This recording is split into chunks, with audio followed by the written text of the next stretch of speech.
Mhm.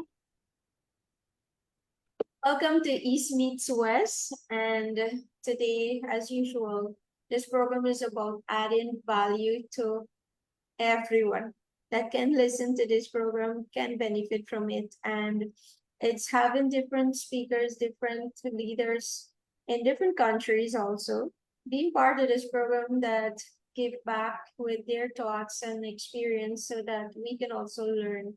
And I know for myself, I've been learning a lot too from our speakers who just freely given. And I do appreciate each and every one of them. Today, I have a fellow John Maxwell coach and colleague here who is wholeheartedly wanted to share a few things of her expertise. And so Dr. Ayo Adenuga is a public health physician. She is a speaker, parenting and youth empowerment capacity building expert. And she is the founder and executive director of Action for Teens and Mom's Health and ACE Parenteens. She has over 21 years of health program implementation and leadership experience in USA and Sub-Sahara Africa. Dr. Ayo graduated from the University of Ibadan with a medical degree, Master of Public Health from the University of Lagos, Diploma in Healthcare Management and Leadership, Westward School of Management, Dubai, and MBA, University of Maryland, Global Campus, USA. She is a trainer, as I said, with our John Maxwell team and speaker coach. And as you can see, she is definitely the expert here with her rounded qualifications in so many areas. And today, though, I know she's speaking a part of her heart here and her expertise, especially where youth leadership is concerned. So this here today, do tune in, do share this video with parents especially and our teens that can benefit from this program as we're going to talk about overcoming procrastination. And Dr. Ayo is going to share her expertise and some of these areas, how you can help youth with discipline and guiding them to be more successful in the future. And though we're going to talk about youth, I do know that this information that will be shared here today is also going to be applicable for many adults too. And especially for parents that are going to be listening to this is something that you need to also hear. How can we help? And I'm sure I'm also going to benefit because I have two teenage daughters too that I could do with some help with that there too. So Dr. Ayo, I'm gonna stop talking here. And I know there's so much about you that you can share, but I would like add anything to what I've just said about you and welcome to East Meets West. And we appreciate your time out here that from your busy schedule that you're, giving us this time to be able to share knowledge and transfer some aspect that we can impact the lives of others. So welcome and Thank you. Thank you. Thank you. Thank you so much, Shanti. I'm so excited to be here today. I'm honored to be with you and everybody that is viewing this. I'm so super excited. So thank you for having me. You said it all, and I'm super elated with all the accolades that you've given me. I'm a John Maxwell trained coach and trainer. I'm committed to empowering people, adding value to people, and connecting families, making sure that people know what to do to be successful and just live their lives with purpose. So, like you said today, we are at the beginning of the year. Many people are looking forward to having a successful year, looking at what they did last year and what they can do again. And we're looking at procrastination. And how we can be disciplined in achieving our goals and be successful in this 2024. I'm a type A person, and type A people, we are hardworking, we want to achieve, we are high achievers, we don't want to make mistakes, we pride ourselves with adding value to people. But studies have shown that type A people, they may be PhD holders, entrepreneurs, project leaders, leaders in schools, academia, they procrastinate on their personal goals and health goals as well. And I'm one of them. I shift a lot of things I'm supposed to do lesser tasks or things that I have self-doubt on. I'll put it at the side, say, oh, I'll do this later.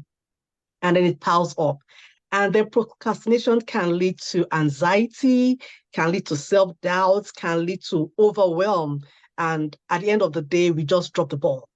So we as high achievers, what can we do in this 2024? And it's not common to me alone. So many people also have encountered this problem of procrastination. I'll give an example. My son is a high achiever, is focused, is 17 years old and will soon be 18, but he will be having his associate degree before his 18th birthday in cybersecurity. Already is at the tail end. He's taking a lot of certification courses so that by the time he's 18, he can take a real job that will fund his college. However, as smart as he is, sometimes it can be scattered. Sometimes it can even be distracted with so many things. And in this age, we have a lot of distractions, such as social media, TikTok, Instagram. So you find out that he's reading actively, then you find out his phone is beside him. So I would say, like many people, you do half and half your goals, half social media or TV. But how can we avoid that? Sincerely, um, the benefit of being disciplined is having control over your mind, having control over your behaviors, having control over your actions. So how can we achieve that? And one of the things that I've done is to read about it, to learn about it, and so did my son. And so this is the first time I'm sharing this in 2024. So everybody just get ready to learn from how you can position yourself for success in this 2024. The first thing is for us to know what is discipline. Discipline is doing what you need to do, even when you don't feel like doing it. So even when you don't feel like doing it, you need to have practical strategies in achieving your goals and do it. That is the word. Just do it. Just like Nike, just do it. So there are a lot of benefits from being disciplined and removing distractions. There's increased productivity in one's life. You're able to achieve your goals that you've put together. You're able to develop resilience in terms of challenges. You're able to have mental well-being that just puts you in a place of success. So it also helps you to have a lot of time management strategies on your hand because you're able to take away the distractions. We know that social media, alerts, our smartphones is like next to us every time. I'm using a smart device right now, and I can tell you that if one is not careful, it's a huge distraction. That's our personal assistant, right? Every morning is beside us. That's our alarm. That's where we read our apps from. That's where we get our personal development from. But if you're not careful, you shift from your focus to something that is distracting. So what are the core principles of discipline? We have setting achievable goals. We need to set SMART goals. That's the first thing in life. To set goals on where do I want to grow? What do I want to do? What school do I want to go to as an entrepreneur? What did I achieve last year in 2023? What do I want to achieve this year? And that's what I've done as well. I looked at it that in my business, in my where I work, in my career, where was I? How did I do? For people in school, what were your grades? Where are you right now? Are you having a B? Do you want to achieve an A? Do you have an A before and you want to have an A plus? Did you have what was GPA? So those are the things you have to look at. What are my goals? Even health goals. So we have different parts of life. We have your academic goals, you have your personal development, you have your ministry, you have your health goals, you have your connections, that's social goals, you have your fun goals. How did you do? And how did it impact you? What can you do better? So we need to set SMART goals. SMART goals are goals that are specific, measurable, achievable and realistic and time bound. So, in other words, like in health now, I want to lose weight, sincerely. I want to lose some pounds. I've gained a lot of weight. And I won't say I just want to exercise more. No. What you would say is, I want to do 15 minutes of exercise daily, 4 times a week, for 3 months to achieve a 10% reduction in my weight. Um, those are the kind of things to put in, or even your personal development. I want to read at least 4 books in 3 months. So I'll read 2 or 3 pages per day, every day for the next 3 months. Those are achievable and specific and realistic. So think about it. Where do you want to grow this year? What do you want to achieve this year? Then you write it down and you make it specific. You make it measurable and achievable. Don't put big goals that you can't achieve. Just put small ones. So for instance, what I've done is I've tried to wake up earlier in the day to achieve my goals. I wake up sometimes at 5, do my personal read. I'm a person of faith and a mother of 3. So the thing is, I do my meditation. After that, I pray with a group of people, and then I do exercises. Then I do school runs. So after school runs, I log on to work. And then I have that schedule. So I'm able to batch some of those things that I can achieve. And I don't do vigorous exercises. Don't get me wrong. I just do 15-minute stretch exercises and things that will just boost my heart rate. So have specific goals. The next thing is manage triggers. People that are hardworking can want to do so many things that at the end of the day, they can also be overwhelmed. Be self-aware. When do I feel overwhelmed? Also be self-aware on when do I get bored. Sometimes when we get bored, we just like, okay, there's nothing to do in this 5, 10 minutes. Then we get on our phone. Then we start scrolling and scrolling. Then 5 minutes become 10 minutes, 15 minutes, 20 minutes. And I can say that I love ice skating, right? And there's this Vanessa and Morgan, and they are beautiful ice skaters, and they're on YouTube. I click on it and it's so nice. They skate so well in unison. Everything is beautiful. Then it shows me the next one. Then I click on the next one. And then there's a lot of beautiful music that's sensational that I was like, oh, this is so beautiful. And then my 5 minutes become 10, 15, and 20. Absolutely reducing the time I should be productive, even in the evening. So what should you do? Manage your triggers. What are the things that make you go from your focus? What are the things that remove from your focus? Sometimes it can be emotions of being angry, emotion of being sad, emotions of doubt, self-doubt. You need to manage that when you start thinking about it, you are self-aware to say, no, this shouldn't be, I'm being distracted, and you go back. That's focus. Ability to maintain extended attention to a specific thing to achieve that particular thing. So managing triggers matters. The next thing is building your mindset. Your mindset matters. There are different mindsets. Some people have um, good self-esteem, good self-worth, but sometimes they don't have purpose. Some people have purpose, they know what to do, but they don't have good self-esteem. Their mindset is low. Their self-worth is low. So you need to have a very positive view of who you are, what your image is. So what do I do? In the morning, I have self-affirmation. It's stuck in different places. In fact, I have one here. I will say I'm energetic, I'm high-spirited, I'm a high achiever, I have high IQ, I have information that will make me excel, I'm a conqueror. I say all those things to myself. I say I'm hardworking, I'm in control, I'm calm, and I also say I'm successful in all I do. So I show up the way I want to be every day. So in the morning, I'm pumped up. I self-talk, I remove all the negative things. And sometimes on Monday morning, with many people, you're like, oh, weekend has gone. It's now Monday. Do you feel that way sometimes? Oh, another hard working day. What am I going to meet? But And it happens to my children as well when they want to go to like, Monday school. But what can you do? What I've come to realize is I have to say Monday is another opportunity to add value to people. It's another opportunity to solve problems. It's another opportunity because we're all problem solvers, right? For you to be here, people, you want to grow yourself. For you to be here, you're one of the high achievers that want to know this is me. I want to learn.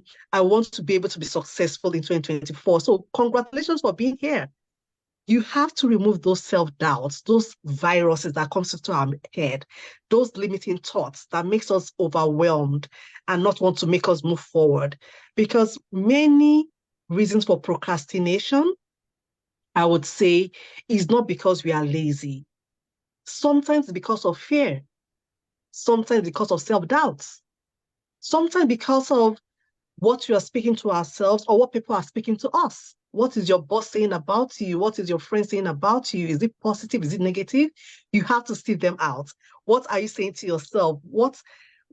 How do you see yourself? So it's important. Our mindset is important. People with high purpose and high self-worth are successful people. They are usually successful people. You don't drop the ball. And the other thing is staying in a growth mindset or in a growth environment. What is growth environment? You being able to build yourself growth wise, self development. What books are you reading? Where do you want to grow? Who are the mentors in your life? That helps you. We're just speaking before we logged on, Shanti, and you said that at a point you were doing your videos, empowering lives, and you were not doing it as you used to. And people said, come, we miss you. Please come back. These are positive people that know your value and want you. And that also stimulated us to come back. It has happened to me before, several times actually, where people will come and say, Ayo, where are you? Where is your video? Where are the contents? And I also have colleagues that are like mentors that will say, and they're also John Maxwell trained people that will say, Ayo, let's go to the next IMC. Let's log on to this, log on to that. And that motivates us. That is the growth environment we want to see ourselves in. So another thing is building habits that helps you to achieve your goals. I must have mentioned it a bit.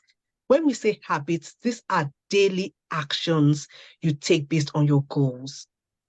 Daily actions lead to good habits. I'm talking about positive actions, actually, not binging on TV. So positive actions leads to what we call a daily habit that leads to discipline. And you can do atomic habits.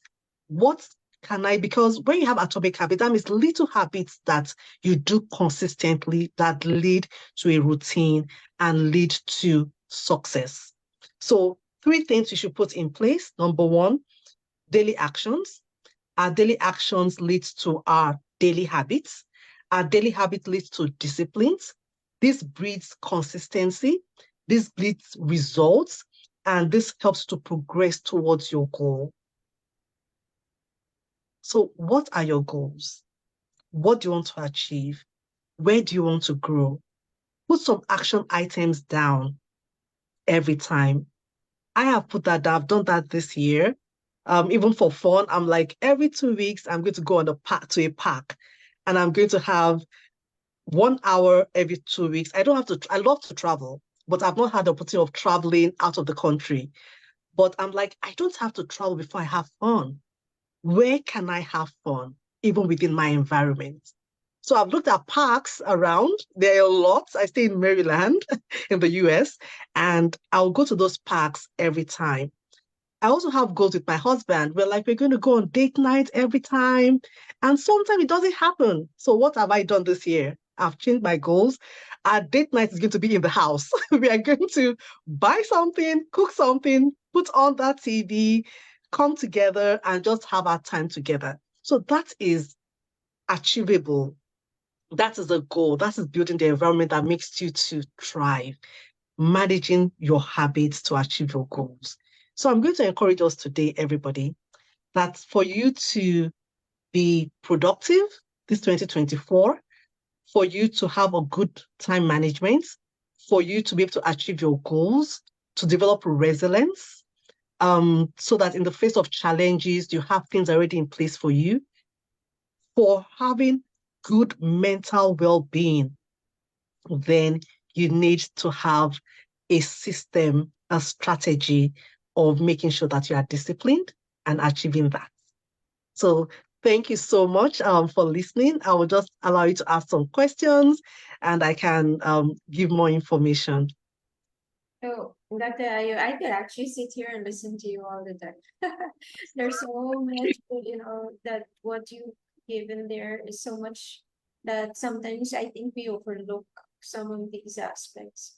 You're talking about goal setting, and many times in my sessions, I hear people use words like, I want more of this, I want to spend less this, I want to achieve this particular thing here, but nothing very specific per se when you're setting a goal.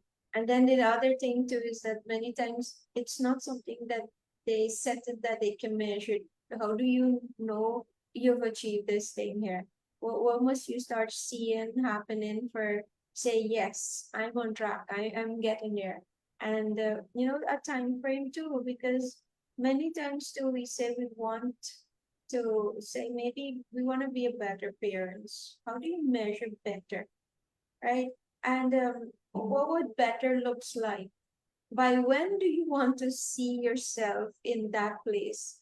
And so what's the time frame? And I think that's where procrastination comes into play too, when we don't set a time to getting stuff done. Whatever it might be, right? Whatever. If you said, like for me, I wanted to invest more time with my three girls, every evening, whether we reading a book together or we're gonna talk or we're gonna pray or whatever we're gonna do. I wanted to now do something more in line with that. And so when I set that goal, it's like, okay, minimum 3 nights, minimum 30 minutes that we're going to sit together. And I chose a book. And so we're going through that book there together. But it was something that helps me to be able to bond, because what I want to get out of it is to be able to bond with them, better than what it was. And so I know what I'm looking for to start seeing happening, them opening more. So Yeah. better for me is looking, how much are they interacting with me now compared to before. And so it must be very smart. And, we learn how to, set smart goals. But there are so many people who understand that concept of setting goals and setting time frames. By when do you want to see yourself here? By Mhm. when should this be in place? And to hold yourself so militant to it. And I say militant because we understand that the hardest person to lead is ourselves. So we keep giving ourselves all these kind of excuses. Man, look, I'll start this thing tomorrow. I don't feel like doing it now. I'm too tired. And as you said, just go do it. Just do it. It's a behavior where you're developing a discipline that even though you don't feel like, just still go do it, even though you don't feel like doing it. And Mhm. that's how you start building a habit.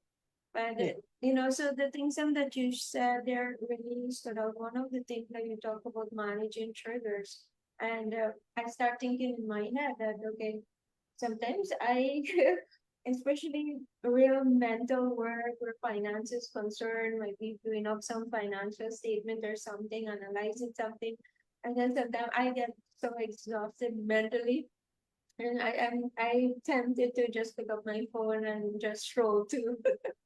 And so when you said that, I thought to myself, am I aware enough to know that what's happening here? Is it overwhelm? Is it something that you know I feel like I need to zone out? But Mhm. I mean, and then there are sometimes you do need to take a break out from what you're doing and get back when it's something to revive yourself and then go again. But you have to know that indeed that you don't go revive 5 minutes, turn 10 minutes, and turn to 15 minutes. Mhm. Yeah. Absolutely. I love what you say that about us being able to just being focused. Also, environment matters. When what has worked for me is certain environments are conducive in having a place where is my workplace, and when I'm there, I'm in my work zone. Then when I want to take a rest, I can go out. But you're right, being self-aware is so important.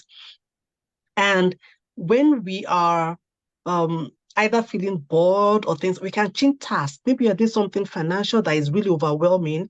You can change tasks to something else that is less overwhelming, like is still achievable. Or you can decide that those 5 minutes, let me just do stretch exercises. It just boosts that blood back to your brain, because you can be fatigued. Or you can say, oh, let me just take a drink. It can be water, it can be a health drink, it can be anything that is hydrating to you. It helps to reboost the body again.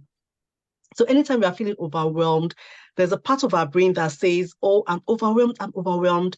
But shifting it to another activity brings up another part of the brain that makes you move on. So you close up from that, you can either move to another task, you can close up from that, you can go do an exercise, go take some water, do something, then come back to that thing and start again. You see that you are re-energized, or you look out. Some people sit next, I mean, their offices are maybe right next to the windows, and they can just look out for a few minutes, see birds, see things, and then they get back where they are. But sincerely, like you said, the most difficult person to lead is ourselves. We have to be able to be intentional about leading ourselves daily to achieve our goals. Yeah. And you mentioned something about parenting, which I loved. I love the fact that you have 3 girls. I have 2 of my own, and they're just wonderful. We are like 3 sisters right now. But what I've done is to schedule apart from the daily one that we do in terms of either devotion or helping them with their after school work, I schedule a once a month time out of the home for them. I'm like, okay, just you and me. They're going to be out of this house. Say anything you like, but it has to be scheduled. That's one thing. You have to schedule activities to be able to achieve that. Once in a month, we're going to go out together for 30 minutes, 1 hour. Say anything you want to say. We just go to have a lunch and learn.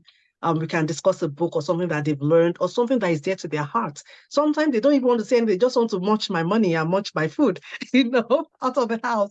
And it's okay. It's okay because that way it builds relationship. They are comfortable, they are relaxed, and they can talk whenever they want to talk. So it's so important to schedule time with our teenagers or with our children and have a one-on-one, all attention on them. They feel valued, they feel loved, they feel they can trust us, they feel you are there for them. So it's really important. So thanks for sharing that, really, your experience with your family. It's very inspiring.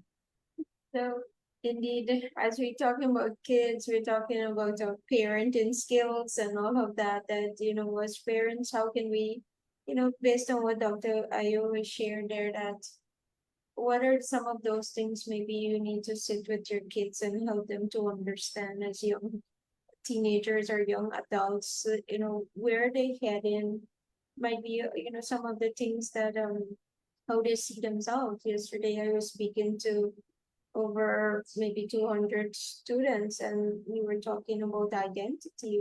We talk about, choices that they are choosing, who they want to be and how they want to show up, and, helping them to understand the whole, concept there, and where their self-esteem might get trampled on and stuff, and how do they, work through those things. And so we do have a lot of teenagers right now, not sure, if it is COVID, or if it is maybe it's just the generation, how we would have molded them, that or maybe it's just the technology that came into place so rampant right now, that they just prefer being in their rooms, especially the teenagers. They, they get home straight in the room on their phone or some device, and sometimes you hardly getting to see them. So sometimes for me, I intentionally just go lie in the bed with my 17-year-old, because I don't get to see her. if I allow her, she'll stay in her room all the time. And they seem to be comfortable with that. And as I said, I don't know what aspect would have driven that in our society, but it's something I'm seeing across the board with many of the teenagers right now that don't know how to socialize. They don't have the confidence in talking to people, and they started this whole aspect of just being by themselves. So when they start that doubt and fear, if I may talk something or whatever it is, that I think as parents we need to sit with them, help them to think through this here. And sometimes I think of, and I'm sharing this, that sometimes as parents our kids may take us for granted sometimes, and what we're saying, because you're a parent, you have to say that and stuff like that. And so I think honestly that environment to as parents to have others who are impactful to and understand about raising kids, that your kids sometimes would listen to them even more than you. So getting other parents who respectful people with example that can speak to your kids to impact or impart some of that wisdom into them, that it might be more influential for them compared to what you might be saying because you're parents. What are your thoughts on that? You are absolutely right. Teenagers have different phases of their lives, from when they are preteens, when they start growing, changing in their voices, changing in their bodies, changing the friends that they have, trying to find their identity in the school, in the society, trying to know who they are. So one thing about teenagers is the first part of their brain that develops is the emotional aspect of their brain before the intellectual aspect, right? Before the logical aspect. So many a times, everything around them can be so stimulating that they become overwhelmed. And there's a point in their life that they shrink in. And that's when you see that they just want to be alone. They just want this downtime. And so, what are you doing? I have a 17-year-old as well, like I said. And sometimes he's just in his room for hours studying, doing different things. Then when he comes out, he now shouts, "Bombo class!" I was like, who is screaming in this house? But understanding their phases also helps us to um, accommodate the changing better. Sometimes they are just overwhelmed and they just want that downtime. But there's a time that is too much that we as parents need to put them out. And I agree with you, just going to check on them and letting them know that I'm here for you. Are you okay? So they can see three questions that children will ask, like John Maxwell will say, do you love me? Can I trust you? Can you help me? So we being there and not over pushing is also important. We don't want them to stay in their rooms for so long that they become a hermit, because sometimes they just want someone to say that, hey, how are you doing? Is everything okay? Say, yes, mom. Is there anything you'd like to help you with? I'm fine. Okay, just know I'm here. If you want to talk, I'm always here. And when they want to talk, that's not the time we will be on our phone. That's not the time we'll be cooking. That's not the time we'll be driving. And sometimes when they want to, I'm like, okay, I'm doing something now. Give me a moment. Or when I know they're not talking and they want to talk, I'll put that thing down and look at them in the face and say, okay, you have all my attention. Let me hear you. And sometimes it just wants me to just listen without contributing. I'm a kind of mom that wants to say anything in my brain, I'm like, okay, I have to give a solution. Okay. I start thinking of how do I help this guy? Sometimes he just want me to listen. They say, Mom, I just want you to listen. Yeah. And I have to be comfortable with that. Sometimes they tell me decisions they've made that is not so nice. I'm like, in my head, like, oh my God, what kind of decision is this? And my mom brain is looking at the teaching moment in that time, but that's the time we want them to just talk and later go back and speak to them. But talking about networking and improving their sociability, it also has to do with us being able to place them in environments that they can socialize.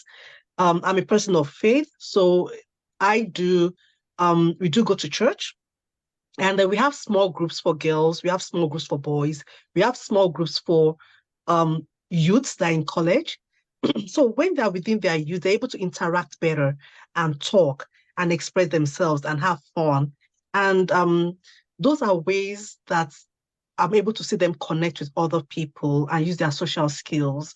And they see what I do as well in the way I interact with people. Even they say, oh, Mom, how come you just go out and you've not met anybody before and you can just, connect and talk? I'm like, you just have to ask questions. It's not always about you. Just getting to know the other person allows focus to go from you and to the other person, and you can interact. You find a form of common ground. How can I add value to this person? Then you are more relaxed. So what happens is that they are so self-conscious about themselves when they're interacting that they become numb. How do they see me? What are they hearing me say? No, just let it be about the other person. And it takes some form of training for us as parents to be able to also talk to our children and put them in the environment that they can grow, they can interact and react and just, you know, give them that chance. Yeah. Dr. Ayo, I know we've come to the time for our program, and there's so many things, yes, we can discuss here that we all need to learn. And I know I'm so far from, maybe measured up as a parent, but I know if as a parent I'm given my all. And I think that's what matters. And the areas that, we might see that we need, maybe our kids are telling us to that we need improvement there, that you take the necessary steps in making that possible for your child. And so I do want to know that also, Dr. Ayo, that you can come back on our program some other time. And, let's expound more on what's happening with our teens and, as parents to thoughts of how can we even better lead them in Mm. this day and age so that they could also become people of influence in, what they're going to be doing. So thank you so much for your time. Thank you.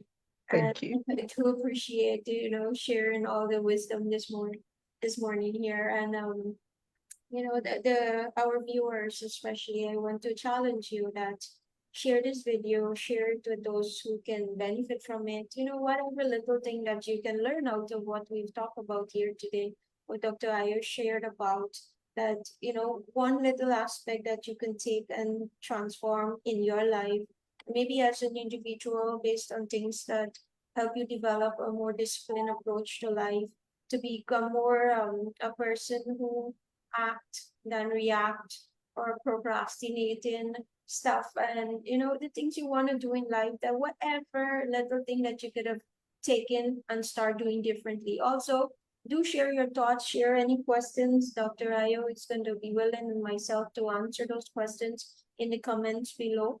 And also share your thoughts on maybe some of your challenges you're facing as a parent, or some of the advice that you see maybe working for you, and if others can benefit. This program is all about adding value to one another, and so we appreciate everybody that is there and sharing their inputs.